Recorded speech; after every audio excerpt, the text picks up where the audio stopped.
दोस्तों नमस्कार। आज की कहानी आपको सोचने पर मजबूर कर देगी कि जीवन में ऐसा भी होता है। आपसे निवेदन है 5 मिनट का समय निकालकर इस कहानी को जरूर पूरा सुने। यह कहानी सुनकर शायद आपकी सोच बदल जाए। अक्सर हम कई मौकों पर कुत्तों का नाम लेकर मिसाल दिया करते हैं। किसी को गाली भी देना हो तो कुत्ते का नाम जुबान पर आता है। गाली आदमी को देते हैं पर नाम कुत्ते का बदनाम होता है। क्या कुत्ता इतना गया गुजरा जीव है? हमने उसे कभी खिलाने पिलाने के बारे में तो नहीं सोचा, चाहे कितना ही भूखा हमारे द्वार पर खड़ा क्यों ना हो। लेकिन हमें कभी उसका नाम इस्तेमाल करने में लज्जा नहीं आई। नमस्कार दोस्तों, पूनम सीखवाल चैनल में आप सभी का स्वागत है। दोस्तों, अगर आप इस चैनल पर नए हैं तो प्लीज़ चैनल को सब्सक्राइब जरूर करें। इस चैनल पर हम रोमांचक और सत्य घटना पर आधारित और धार्मिक कहानियां लेकर आते हैं। एक गांव में एक नरेश नाम का लड़का रहता था। वह हमेशा यह एक बात सोचता था कि मैंने पिछले जन्म में ऐसा क्या कर्म किया है, ऐसा क्या पाप किया था जो मुझे इस जन्म में भुगतना पड़ रहा है।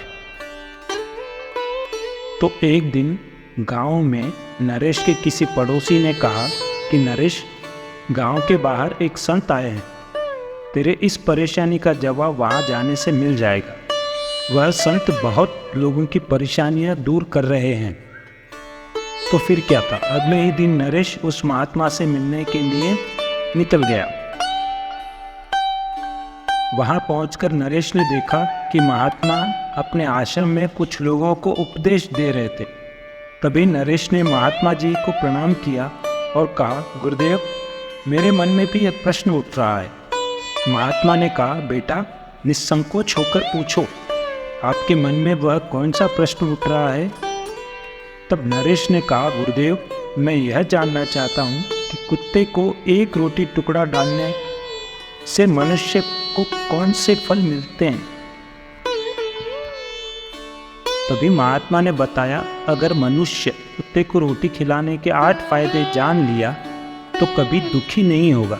बेटा, कुत्ते को एक रोटी टुकड़ा खिलाने से मनुष्य को 8 तरह के फायदे होते हैं तथा जो भी मनुष्य इन फायदों के बारे में जान जाता है उसका जीवन धन्य हो जाता है और उसको जीवन में कभी दुखों का सामना नहीं करना पड़ता है। जो भी मनुष्य पृथ्वी लोक पर कुत्ते को एक टुकड़ा रोटी खिलाता है उसे 8 फायदे होते हैं और वह जीवन भर सुखी रहता है और उसे मृत्यु के बाद मोक्ष की प्राप्ति होती है। महात्मा ने कहा, बेटा, तुम्हें मैं आज एक कहानी के माध्यम से समझाता हूँ, ध्यान से सुनना, फिर तुम्हें यह पता चल जाएगा आपको इस जीवन में परेशानी क्यों मिल रही।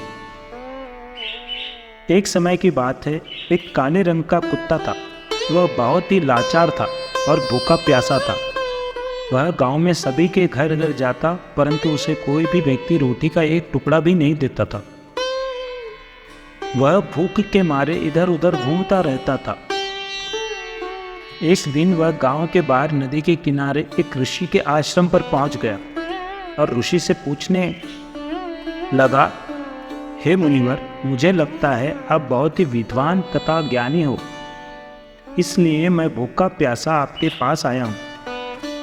कृपा करके आप मुझे एक रोटी का टुकड़ा दे दीजिए जिसे मैं खाकर अपनी भूख को शांत कर सकूं। तभी वह ऋषि कहते हैं, हे स्वान, क्या तुम्हें गांव में एक टुकड़ा रोटी का किसी ने भी नहीं दिया जिसे तुम खाकर अपनी भूख मिटा सको। वह कुत्ता ऋषि से कहता है, हे मुनिवर, मैं आपको क्या बताऊं, आप मेरे बातों पर विश्वास नहीं करोगे। तभी वह ऋषि कहते हैं, स्वान, तो बताओ, तुम्हारी बातों पर मैं विश्वास अवश्य करूंगा। मुझे तुम बहुत ही लाचार दिखाई पड़ते हो। तभी वह कुत्ता कहता है, ठीक है मुनिवर, मैं आपको अपनी बीती बताता हूँ। कुत्ता ऋषिवर से कहता है, हे मुनिवर, दुनिया के लोग हम पर रहम नहीं करते हैं। हमारा कोई घर नहीं होता है, कोई आसरा नहीं होता है, कमाकर खाना हमें आता नहीं है, हमें वस्त्र भी पहनने का ज्ञान नहीं है। इसलिए सर्दी, गर्मी और बरसात में हम ऐसे ही घूमते रहते हैं। हमें पढ़ना, लिखना, बोलना भी नहीं आता है। मुनिवर, आपकी तरह हमें अनुशासन में रहना भी नहीं आता है। इंसान के जैसा हमें बोलना भी नहीं आता है। यह हमारा दुर्भाग्य ही समझिए, परंतु हमें आपकी तरह भूख भी लगती है। चोट लगने पर दर्द भी हमें आपकी तरह ही होती है। हमें भी आपकी तरह रोना आता है। बस इन्हीं 3 कामों में हम आपकी बराबरी करते हैं। इसलिए हम पर दया दिखाइए, हमें और कष्ट मत दीजिए।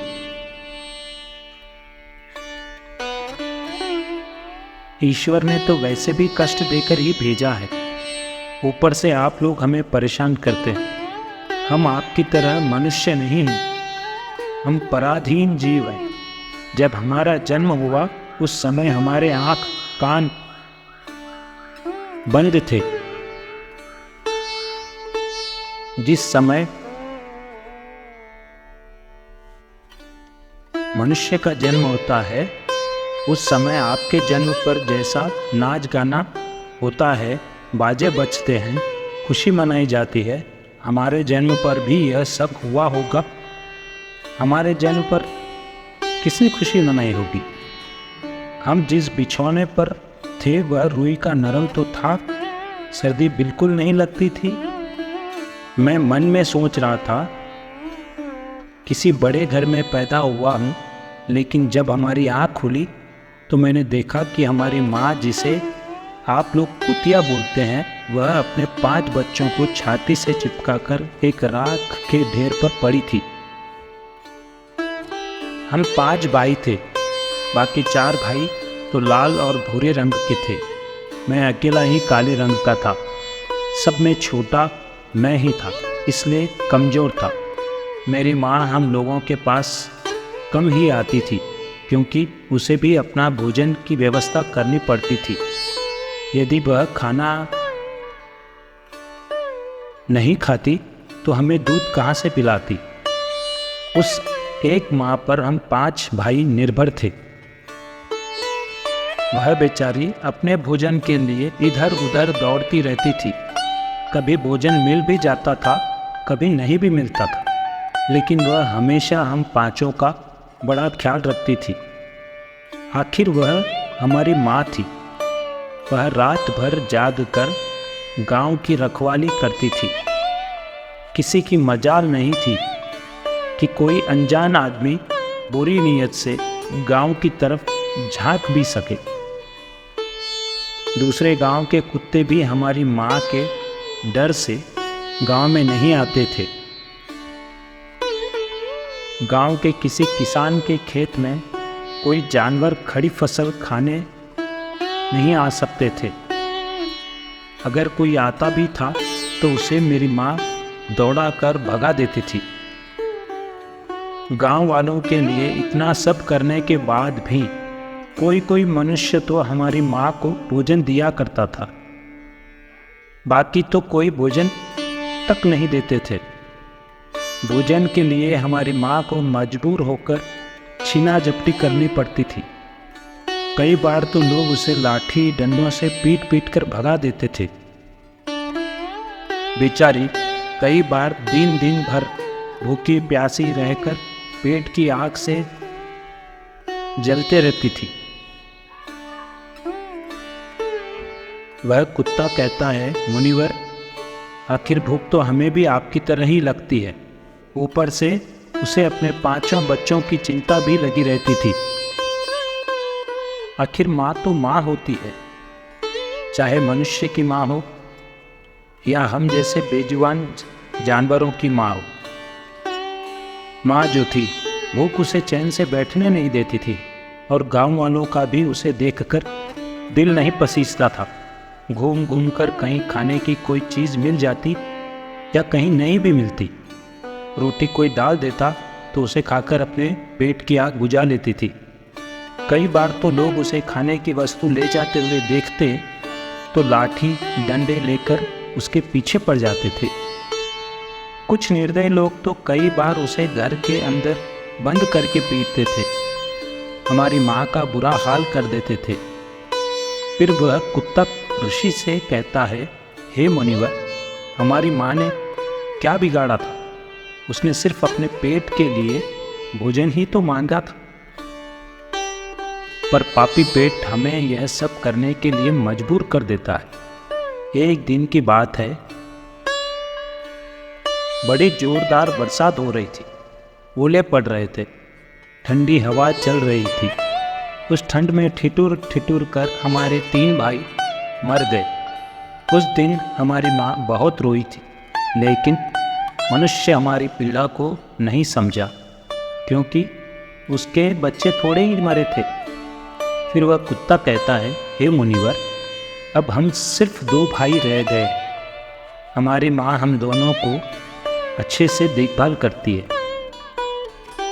फिर एक दिन उसी गांव में एक सेठ के घर पर दावत चल रही थी और अनेक प्रकार के व्यंजन मिठाइयाँ बन रही थी। सेठ जी के घर काफ़ी मेहमान आए हुए थे। हमारी माँ कुछ खाने की तलाश में बार बार उधर जाने लगी, लेकिन लोग उसे धुतकार कर भगा देते थे। किसी को भी उस पर इतना भी तरस नहीं आया कि एक रोटी उस बेचारी को खाने को फेंक दे। एक रोटी से उनका क्या बिगड़ जाता था? मेरी माँ बार बार जाती और वहीं खड़ी खड़ी देखते रहती थी।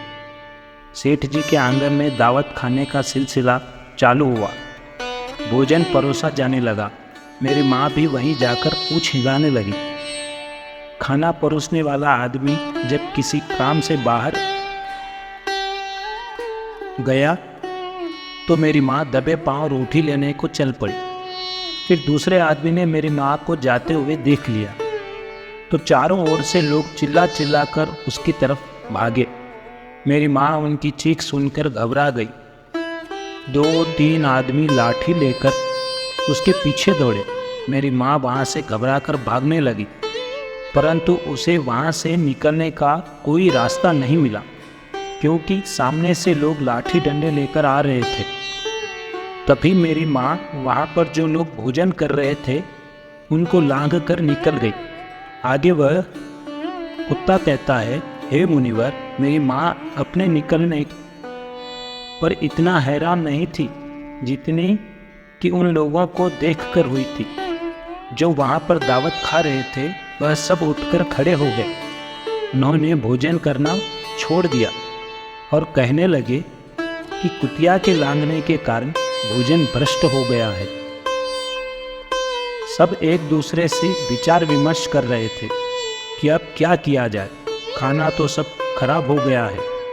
फिर सेठ जी फूट फूट कर रोने लगे। कुछ लोग तो यह भी कह रहे थे कि भाई, कुतिया के लांघने से भोजन खराब कैसे हो गया? उसने खाने में या पत्तलों में मुंह थोड़ी डाला है, सिर्फ ऊपर से लांघ कर ही तो गई है। और कहने लगे, शहरों में तो लोग कुत्ते को पाल कर घर के अंदर सुलाते भी हैं और खिलाते भी हैं, तो हमारे हिसाब से इसमें कोई बुरी बात नहीं है। अगर कुतिया का लांघ कर जाना खाने को भ्रष्ट खराब कर देता तो लोग घर में क्यों पालते? अगर कुतिया लांघ कर गई है तो भोजन खराब नहीं हुआ है।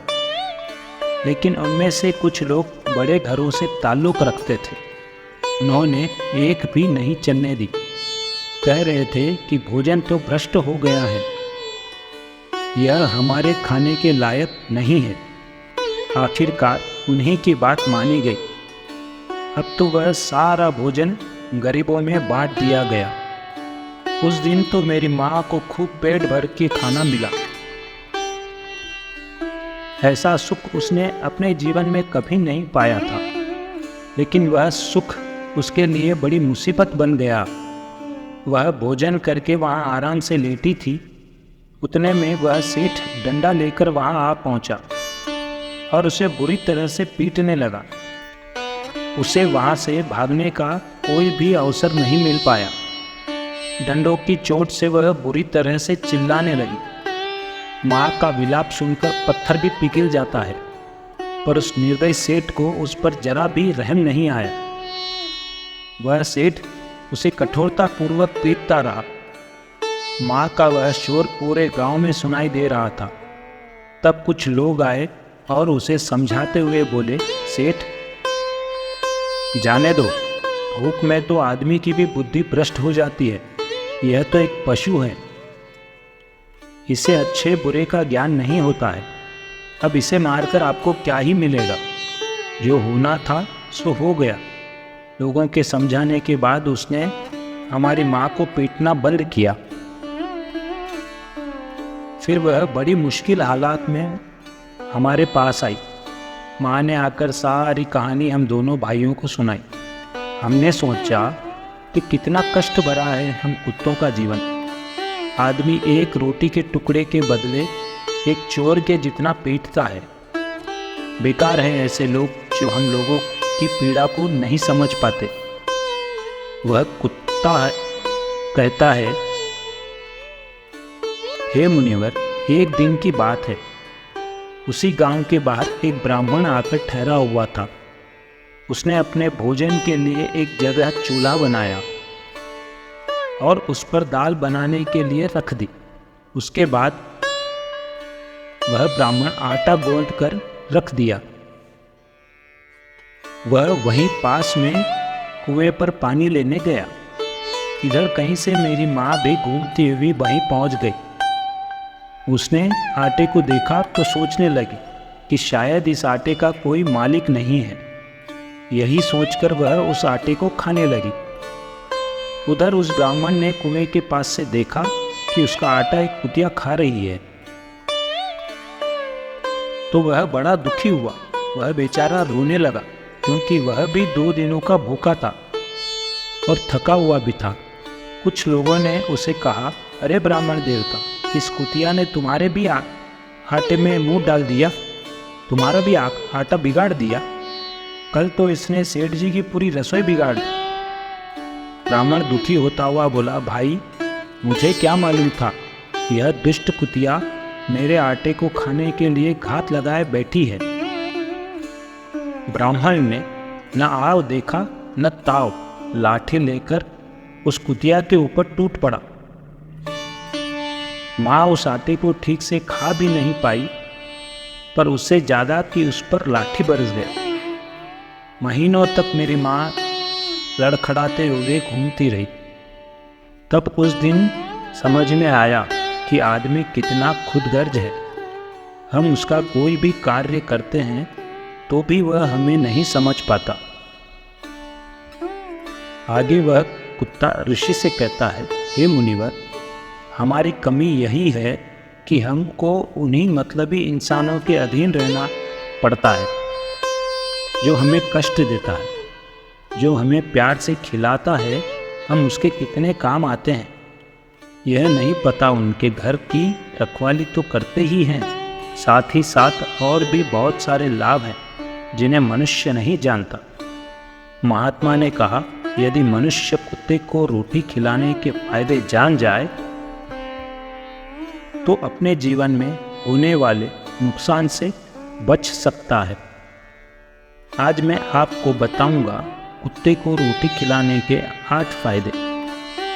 मनुष्य को पता नहीं है कि जब भी घर में रोटी बनाई जाती है तो सबसे पहली रोटी गौ माता की होती है और पिछली रोटी कुत्ते की होती है। महात्मा ने कहा, ऐसा ही विधान भगवान ने बनाया था, लेकिन भगवान के बनाए उस विधान को भूलकर मनुष्य अगली और पिछली रोटी स्वयं ही खा जाता है और इसी का दुष्प्रभाव उसके जीवन पर पड़ता है। कुत्ता वह प्राणी है जिसको रोटी खिलाने से मनुष्य के जीवन में पड़ने वाले ग्रहों के दोष भी दूर हो जाते हैं। महात्मा ने कहा, कुत्ते को रोटी खिलाने का पहला फायदा, कुत्ते को रोटी खिलाने से क्षण का नकारात्मक प्रभाव कम हो जाता है। ग्रह जब अपनी कुदृष्टि डालता है तो हर मनुष्य बर्बाद हो जाता है। जिस व्यक्ति पर उनकी महादशा का आरंभ होता है तो बने बनाए काम बिगड़ने लगते हैं और वह मनुष्य आर्थिक तंगी का शिकार हो जाता है। उस स्थिति में व्यक्ति यदि कुत्ते को रोटी खिलाता है तो उस पर ऋण का दुष्प्रभाव भी बहुत कम हो जाता है। कुत्ते को रोटी खिलाने का दूसरा फायदा। कुत्ते को रोटी खिलाने से भाग्य आपके पक्ष में होने लगता है। आपके घर के अंदर नकारात्मक शक्ति का नाश होने लगता है। कुत्ते को रोटी खिलाने का तीसरा फायदा। कुत्ते को रोटी खिलाने से माता लक्ष्मी जी प्रसन्न रहते हैं और आपके घर में धन दौलत की कमी नहीं रहती। कुत्ते को रोटी खिलाने का चौथा फायदा। कुत्ते को रोटी खिलाने से आपके ऊपर कर्ज नहीं चढ़ता और जो पहले से आप कर्जदार हैं उससे भी मुक्ति मिलना शुरू हो जाता है। कुत्ते को रोटी खिलाने का पांचवा फायदा। कुत्ते को सुबह शाम भोजन देने से आपका व्यापार बहुत अच्छे से चलता है। कुत्ते को रोटी खिलाने का छठा फायदा। कुत्ते को रोटी देने से आपकी आयु में वृद्धि होती है और अटका हुआ धन वापस मिलता है। कुत्ते को रोटी खिलाने का सातवां फायदा। कुत्ते को रोटी देने से हमेशा आपका स्वास्थ्य अच्छा बना रहता है और मानसिक रूप से आप मजबूत रहते हैं। आपका मन हमेशा ऊर्जावान रहता है। अच्छे विचार आपके मन के अंदर आते हैं। कुत्ते को रोटी खिलाने का आठवां फायदा। कुत्ते को रोटी खिलाने से आपकी कुंडली में केतु भगवान प्रसन्न रहते हैं, क्योंकि भगवान को समस्त जीवों की चिंता रहती है और जो समस्त जीवों पर दया रखता है भगवान भी उस मनुष्य से हमेशा प्रसन्न रहता है। भगवान की कृपा सदैव उस परिवार पर बनी रहती है। आपने अपने बूढ़े बड़ों से सुना होगा, कहते हैं कि जब कुत्ता रोता है तो अपशगुन होता है, कोई संकट आता है, किसी की मृत्यु होती है। इसलिए कुत्ते को कभी रुलाना नहीं चाहिए। इस प्रकार से महात्मा ने नरेश को कुत्ते को रोटी खिलाने के 8 फायदे बताए और जो भी मनुष्य कुत्ते को रोटी खिलाता है तो उसे जीवन में ऐसे 8 फायदे होते हैं जो हर मनुष्य इस बात को नहीं जानता। तो दोस्तों, आपको यह कहानी कैसी लगी हमें कमेंट सेक्शन में ज़रूर बताना और अच्छी लगी हो तो इस चैनल को सब्सक्राइब ज़रूर करें। तो चलिए मिलते हैं ऐसी ही कोई नई कहानी के साथ। तब तक के लिए अपना ख्याल रखें। धन्यवाद।